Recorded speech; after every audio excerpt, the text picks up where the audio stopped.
देहरादून में पूर्व मुख्यमंत्री त्रिवेंद्र सिंह रावत ने कहा है कि राजनीति में अच्छे लोगों को सक्रिय रूप से आगे आने की जरूरत है। अच्छे लोग राजनीति में आएंगे तो उससे समाज में भी सुधार होगा।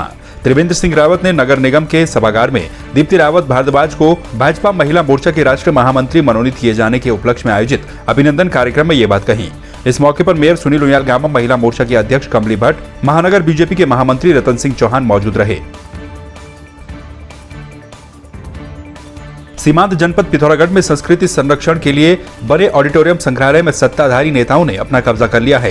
रंगमंच कर्मियों का कहना है कि संग्रहालय ऑडिटोरियम में आज तोड़फोड़ की जा रही है। अवैध रूप से अय्याशी के अड्डे बनाए जा रहे हैं। कर्मियों ने इसका विरोध करते हुए जिलाधिकारी को ज्ञापन दिया। रंगमंच कर्मियों ने उच्च स्तरीय जांच की मांग भी की। सीमांत जनपद पिथौरागढ़ में विभिन्न संस्कृतियों के संरक्षण के लिए ऑडिटोरियम और संग्रहालय का निर्माण किया गया था, लेकिन कुछ सत्ता के लालची भूखे इस संग्रहालय और ऑडिटोरियम को हथियाने में लगे हुए थे, जिसमें सफल हो चुके हैं।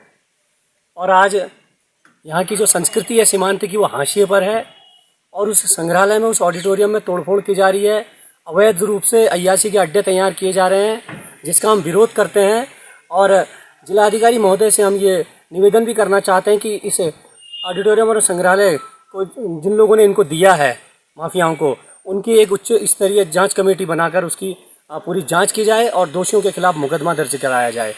यदि ऐसा नहीं होता है तो हम लोग सभी संस्कृत कर्मियों को सड़कों पर लेके उतरेंगे और हल्ला बोल करेंगे।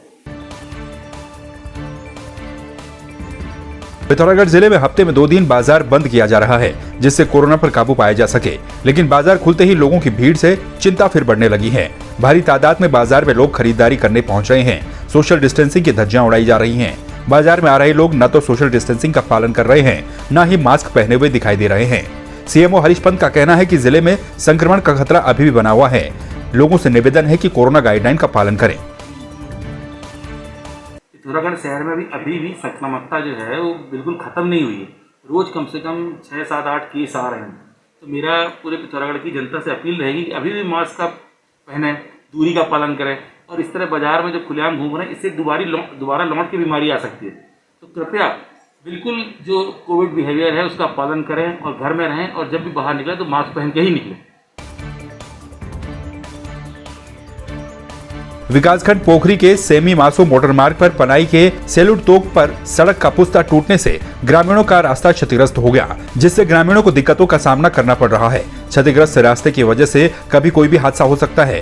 हालांकि विभागीय अधिकारियों से फोन पर बातचीत हुई, जिसमें उन्होंने कहा कि जल्द ही इसको ठीक किया जाएगा। तो मोटर मार्ग है और इस पर जो पीएम जयसवाल ने ये रोड काटी है, ये ग्राम सिवाई और पनाई और सैलूट तोप के अंतर्गत आता है, जो कि पीएम जयसवाल ने यहाँ पुस्ता दिया था। उनकी लापरवाही के कारण से ये पुस्ता यहाँ पे गिर गया है और ग्रामीणों को आने जाने में बहुत ही तकलीफ हो रही है और प्रॉब्लम आ रही है। जो कि इसमें एसएन साहब, बीएम साहब आए थे, उन्होंने ये रास्ता भी देखा था, बोला था कि बहुत डेंजर एरिया है। अभी तक इस पर कोई कार्रवाई नहीं की गई है। बागेश्वर तहसील के अंतर्गत रवाईखाल से बिलेक तक स्वीकृत सड़क निर्माण में देरी पर बिलेक और थगलार के ग्रामीणों ने कड़ी आपत्ति जताई है। उन्होंने कहा कि सर्वे के बाद भी सड़क का निर्माण नहीं हो पा रहा है। इससे ग्रामीण खुद को ठगा सा महसूस कर रहे हैं। उन्होंने जल्द से जल्द समस्या का समाधान करने की मांग की और मांग पूरी न होने पर आंदोलन की चेतावनी दी। हमारे गाँव की समस्या है कि हमारे गाँव में रोशनी है तो बच्चों को आने जाने की दिक्कतें होती है। चतुर्मास में जब बारिश होती है तो बच्चों का स्कूल आना बहुत कठिनाइयों का सामना करना पड़ता है। जैसे गर्भवती महिलाएं हैं, वो रास्ते में ही डिलीवरी हो जाती है उनकी, तो उनकी बहुत बड़ी समस्या होती है। तो डोली में ले जाना पड़ता है उनको और एक दिन तो पूरा लग जाता है आने जाने में, यही समस्या। मैं ग्राम सभा थगलार और ग्राम बिल्लेक से, अम्बेडकर गाँव है, वहाँ से आया हूँ। हमारे चाहे भाई लोग और हमें रोड की बड़ी समस्या है। कई सालों से हम संघर्ष कर रहे हैं। ऊपर से आदेश मिल रहा है कि हाँ हो गया। हमारे गुमराह, ये सीधे साधे भोले भाले जनता को गुमराह कर रहे हैं। आज तक इन्होंने कभी इधर को फाइल दौड़ाई, कभी उधर को दौड़ाई। इन्होंने पूरे आश्वासन दिए। आज जरा जरूरत पड़ने पर, कि हमें अभी जिलाधिकारी महोदय ने आश्वासन दिया कि आपका ये जुलाई में हो जाएगा। नहीं होने पर हम अगस्त 1 या 2 तारीख से इनको नोटिस चढ़वा करके हम अपना धरना प्रदर्शन वही शुरू कर देंगे। सारे आज ग्रामवासी आए थे और अलग अलग जगह से आए थे। उसमें एक तो जो ये पापे हमारी नील पापे जो सड़क है उसके लिए उनका ये कहना था कि वो स्वीकृत 5 किलोमीटर की हुई थी, लेकिन 4 किलोमीटर का ही उसमें कार्य हुआ है और 1 किलोमीटर का पैसा होने के बावजूद भी विभाग के द्वारा उसमें कार्य नहीं किया जा रहा। तो इसमें जांच की जाएगी। अगर उनके पास इसके लिए धनराशि अवेलेबल होगी तो 5 किलोमीटर तक कराया जाएगा, लेकिन उसके बाद भी उनका ये कहना है कि वो फिर भी जो है गांव से सड़क जुड़ेगी नहीं, उसके आगे भी 4 किलोमीटर 5 किलोमीटर और कार्य करना पड़ेगा। तो उसका भी जो सर्वे का कार्य है उसमें गति लाने की कोशिश की जाएगी। प्रदेश में 1 जुलाई से 7 जुलाई तक वन महोत्सव मनाया गया, जिसमें वन विभाग के द्वारा वृक्षारोपण के साथ ही जंगलों को बचाने का महत्व बताया गया। इस मौके पर काशीपुर के वन विभाग टीम ने विभिन्न प्रकार के पौधों का रोपण किया। गोष्ठी में क्षेत्र के अलग अलग हिस्सों से फलदार और छायादार वृक्ष लगाकर पर्यावरण सुरक्षा पर बल दिया गया।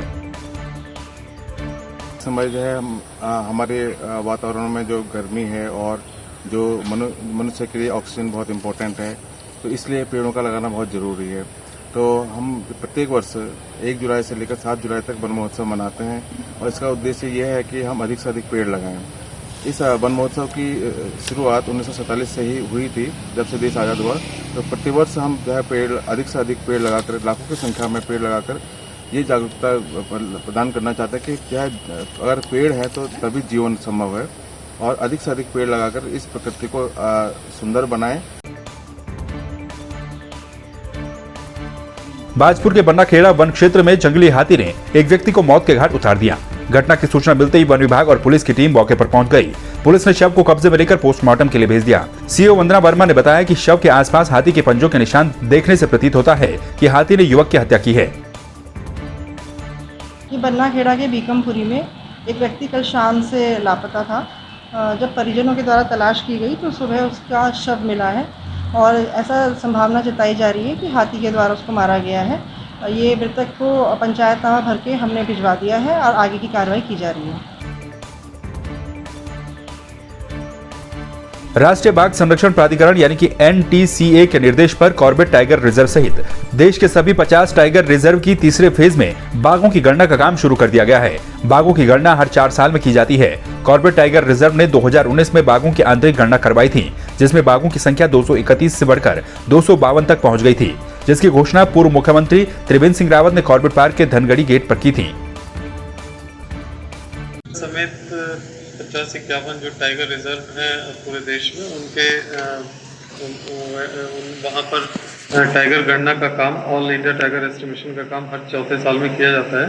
2018 में लास्ट किया गया था गणना का काम, और 2021-22 का जो साइकिल है उसकी कार्रवाई अभी स्टार्ट हो गई है। NTCA द्वारा सभी फील्ड डायरेक्टर्स के साथ और चीफ वाइल्ड लाइफ वार्डन के साथ बैठक कर ली गई है, और इसमें जो भी फेज़ 1, फेज़ 2, फेज़ 3 है उस पर कार्रवाई जल्दी प्रारंभ की जाएगी।